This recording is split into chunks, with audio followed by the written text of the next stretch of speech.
What we do here is go back. Saan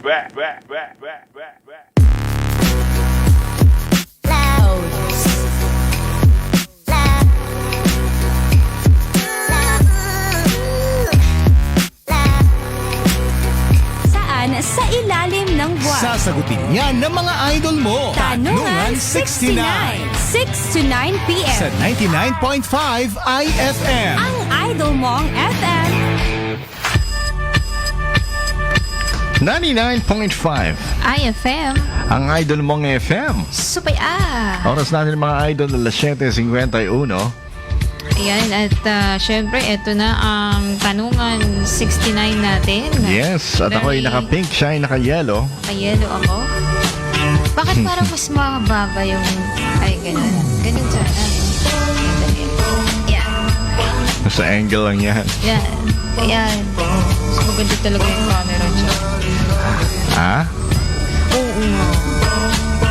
Anyway, good evening ladies and gentlemen. Ang pag-uusapan natin ngayong gabi ay siyempre bago tayo dumako sa parte na pinag-uusapan natin kung anong easiest na paraan para makapag-move on, kailangan alamin muna natin ang mga senyales kung kailangan na mag-move on. Pero bago niyan, siyempre dapat alam natin kung paano i-diagnose na hindi pa nakakapag-move on yung isang tao, no? I'm sure marami kayong mga tropa dyan, may mga friends kayo, minsan mga close pa sa inyo na palagi nyo na lang ina-advisean, binibigyan ninyo ng mga tips kung paano mag-move on, mga tipong diyan ka mo to bra, ganyan. Pero the thing is, in the first place, nakapag-move on na ba siya o hindi pa? No? Yun. So we gotta answer that question, ladies and gentlemen. Yun muna ang una, no? Signs na hindi pa nakakapag-move on yung isang tao. Ano nga ba itong yung mga signs na yan? Baka may ano ako dyan. Okay, so ito, no? Ito ay isang list na ating i-mention natin ang ating source, personalexcellence.co, how to move on. At ito ang isang site na kung saan pinaka nag-agree ako sa mga points niya, no? Points of conversation niya na sinasabi niya rito kung ano yung mga senyales na hindi pa nakakapag-move on yung isang tao. Number 1. Ano? Pag iniisip mo ang isang tao kahit hindi mo naman dapat siyang isipin. Ay, ginagawa mo ba yun? Iniisip mo ba siya? Yan ang tanong, idol. If yes, then that's a sign na hindi ka pa nakapag-move on. Iniisip ko pa rin siya hanggang ngayon kahit wala na kami, mga ganon, di ba? Yung parang bago ka matulog siya pa rin iniisip mo, tinitignan mo rin yung chat niya, baka magte-text. Or baka gising mo sa umaga, tinitext mo pa rin. Wala. Kahit wala ng rason, kalam. So that's number 1, mga idol.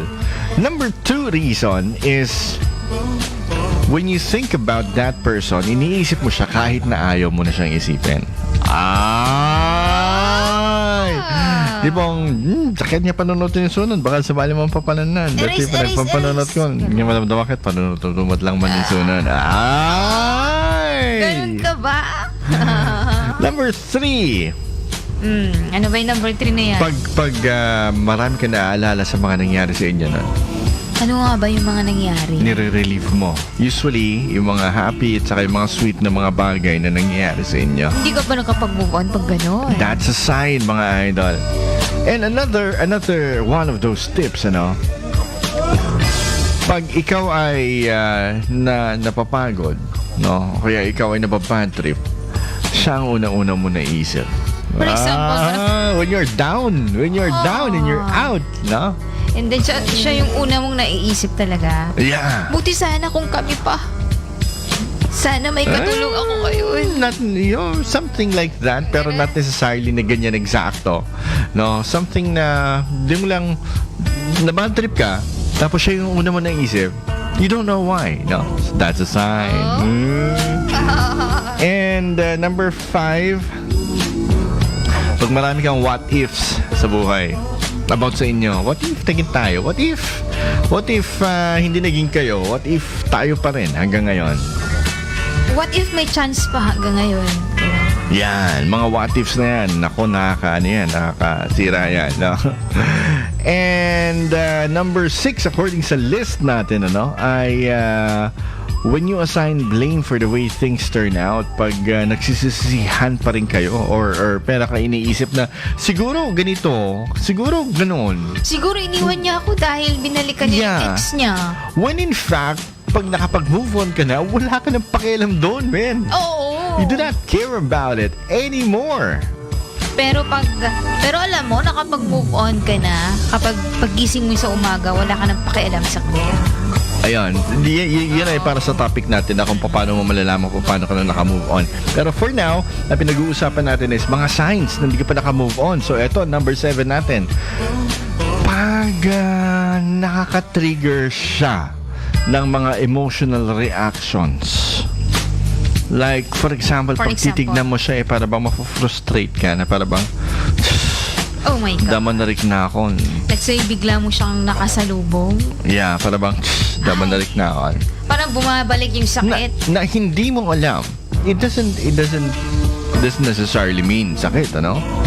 It's any emotional reaction, sakit, sarap, libo, no? Anything. Libo. Oh, yeah, any emotional reaction. Okay. Number 8, mga idol.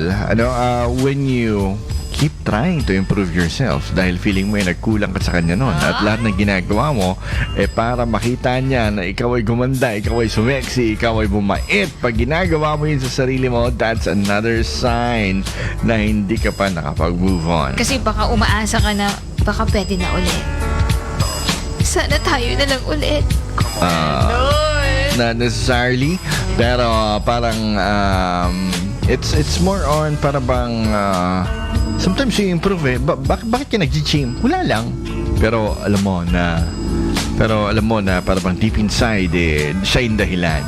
Not to the point na para magkabalikan kayo, nagpapasexy ka para magkabalikan kayo, hindi Kasi pwedeng nagpapasexy ka para pangasam to isuna, nagpapasexy ka para sabi mo sa kanya na magsisisi ka dahil iniwan mo ko. Ito lang naman ang sinayang mo, parang ganun. Yeah, something like that, isa pang reason kung bakit na hindi ka pa nakapag-move on is when you have a desire na para bang, na para bang gusto mo siyang pagsisihin. Na magsisisi ka na iniwan mo ko. Gusto ko masama yung magiging buhay mo dahil wala ako dyan sa buhay mo. Yun. That's another sign, mga idol, na hindi ka pa nakapag-move on. Well, ano tayo magagawa kung gano'n, Ganun talaga. And another thing, Ito na, number 10 na ba tayo? Number 10 na tayo, pag nag-uusap kayo, bigla-bigla mo na lang siyang ini-inject. Parang guilty Kilala akong ganyan. Guilty ka ba, ha? Siya talaga yun. And then, yan. Number 10 ka. Mga nag-trigger. And number 11, pag gustong-gusto mo siyang kontakin. Syempre, paano yan? Wala na kayo pero nag-uusap pa rin kayo. Mali mo, friends lang, di ba? Mali mo, pero gustong-gusto mo siyang kontakin na para bang, kailangan ko siya i-text ngayon. Ganyan. So, yun yung mga signs, mga idol, na hindi ka pa nakapag-move on. Diba? One of these days, pag-uusapan natin kung ano yung mga signs naman na nakapag-move on ka na. And before that, one of these days, pag-uusapan din natin kung ano-ano ang mga bagay na pwede mong gawin para ikaw ay makapag-move on. Yun. Okay. Shout out tayo kay Kuya Nonong nanonood. Kuya Nonong! Hello! Kamusta ka? move on na. Alam mo nang hindi tumatambay dito Namiss na namin yung mga kwento-kwento mo sa amin Sino pa, mga shoutout natin dyan? Hi kay Sebempri Tujuwale, kay Marlon Bunao Tapuro, kay Clark Becker Padagas, kay Angelo Balain, kay Bel Rabaod, sa lahat ng nanonood sa live natin ngayon. Yeah, kay Jeffrey, hello, what's up? Kina Keps, yan, what's up? At syempre po, ayan ang Vlogger Society of Ilocos Norte. Sabi ni Keps, ura ka na bigbigat, tagsashot ka. That's one sign na hindi ka pa nakamag-move on. Ay, dati bigbigat kat iso naman ang mga pampanunot mo tapos sabay shot. Maraming salamat sa mga nanood sa amin and abangan ito sa aming YouTube Channel. Yeah. You guys take care. Enjoy the rest of the evening. Ako si Kuya Jay. Ako naman po si Gina V. At ito ang 99.5 IFM. ang Idol mong FM. Supaya.